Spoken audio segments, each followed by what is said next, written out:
National Press Center sa DSWD Central Office binuksan na at mahigit 1,000 mag-aaral at stakeholders lumahok sa Sama-sama Tayo sa Wellness Dance Exercise sa Albay. Si Bien Manalo sa detalye.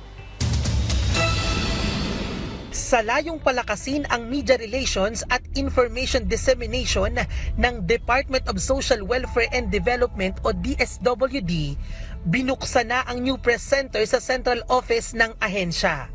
Binigyang diin ng kagawaran ang kahalagahan ng NPC sa information drive at pagpapatibay ng working relationship nila sa media. Ipinakilala rin ang opisyal na Viber community channel ng DSWD na maaaring ma-access ng mga mamamahayag para sa up-to-date information ng mga kasalukuyang proyekto, programa at serbisyo ng kagawaran. Matagumpay namang isinagawa ang Sama-sama Tayo Wellness Dance Exercise sa Kamalig National High School sa Albay.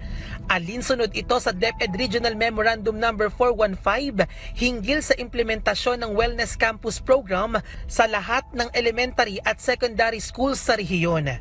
Layo nitong isulong ang fitness, well-being at teamwork sa mga mag-aaral. Aabot sa mahigit 1,500 estudyante at stakeholders ang nakilahok sa aktibidad. Bien Manalo para sa Morning Show ng Bayan, Rise and Shine Pilipinas.